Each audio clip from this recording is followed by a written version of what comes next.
What if I told you that a single word, a really foundational word in a sacred text, a word that's been translated the same way for centuries, might mean something completely different? Today, we're digging into a piece of scholarship that does exactly that. It re-examines a core Arabic word in the Qur'an, and the result could change how we see some of its biggest ideas. So let's just put the main question right out there. What if the most famous, most sacred house in Islam isn't a physical building at all? This is the idea at the very heart of this analysis. It's a challenge to centuries of tradition, suggesting a hidden meaning that could shift our focus from a physical place to a deeply personal practice. Now, for pretty much everyone who's ever read the Qur'an, the word Bayt seems pretty straightforward, right? It's translated as house. And when you see it in the most important verses, it's talking about a sacred building, like the Kaaba in Mecca, a destination.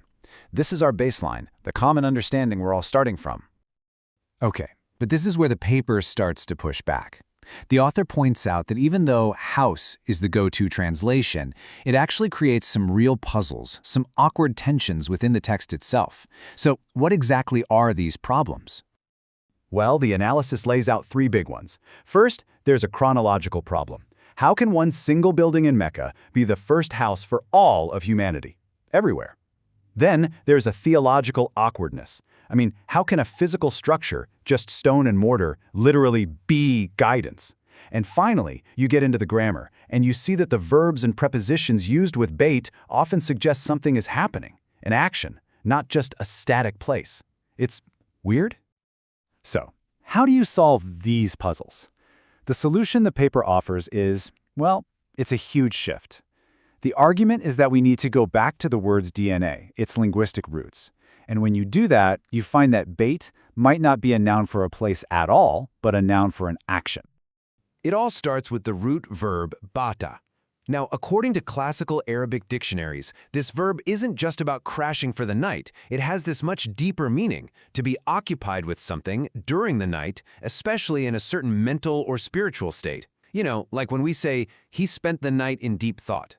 The action is internal, it's contemplative, and it happens at night. And here's a quick grammar lesson that is absolutely the key to this whole thing. Stick with me.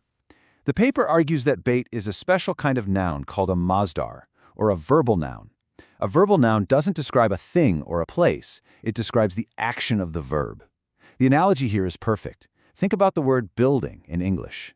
It can be the structure, a building, or it can be the act of building. The argument is that Bayt is the act. So let's put the pieces together. Step 1, the root verb bata means nocturnal contemplation. Step 2, Bayt is the action noun, the masdar of that verb. So the logical conclusion, the big takeaway, is that Bayt doesn't mean the building you stay in overnight, it means the act of nocturnal contemplation itself. The proposed translation, meditation. And look, this isn't just some dusty academic debate. This one little linguistic shift completely transforms the reading of one of the most famous and important verses in the entire Qur'an. Let's see exactly how. Okay, so here's the standard translation of Quran 396, the one we all know. It talks about the first house for all people, located at a place called Baka, which everyone understands to be Mecca. This verse is a cornerstone for the idea of a physical pilgrimage. And bam! Look at the difference. On the left, you have the traditional reading, a physical building in a specific city. But on the right, with the proposed reading, house becomes meditation, and the place, Baka, is reread as a human condition, stress. The whole focus just pivots from geography to our inner state of being. It's a massive change. So how in the world do we get there? This table breaks it down. Based on a deep lexical dive, Bayt becomes meditation. The phrase bibakata, which is usually read as a place name, is reanalyzed through its root verb, which means to crush, to mean with stress or in distress. And hudan, or guidance, gets more specific. It becomes guidance for comprehension. Suddenly, the verse isn't about a place, it's about a practice for people who are struggling. You see, when a word this central changes, it's not just one domino that falls. It's the whole line. This one shift starts a ripple effect that could redefine other really big, foundational concepts. The implications are enormous. For example, take the term Bayt. Traditionally, that means people of the house. It's understood to refer to a prophet's biological family. and identity is passed down through bloodline. But if Bayt is meditation, then Allah Bayt becomes the practitioners of meditation. And just like that, identity is no longer about who you were born to, it's about what you do. It's earned through practice. And this shift actually reinforces a principle that the paper argues is found all over the Qur'an. That what truly makes you who you are isn't your ancestry or your bloodline, but your beliefs and your actions, your creeds and your deeds. The analysis goes even further, drawing this incredibly sharp line between two types of practice.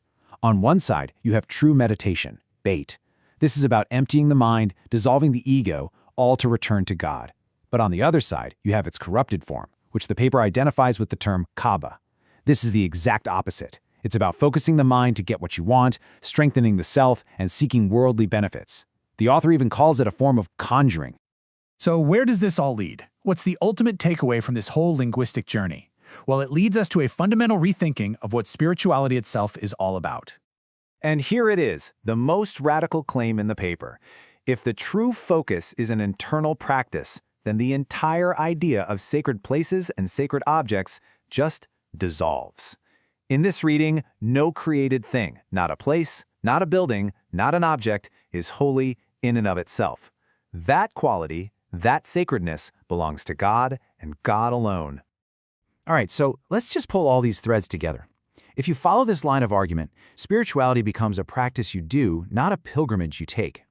Your identity is forged by your actions, not inherited through your family. The ultimate goal isn't to get to a physical destination, but to find inner peace. And the return to God isn't about travel, it's about the dissolution of the self. And that leaves us with a final thought, one that turns this whole scholarly dive back to us. If the ultimate spiritual journey is an internal one, a practice that's available to anyone, anywhere, at any time, what does that change for you?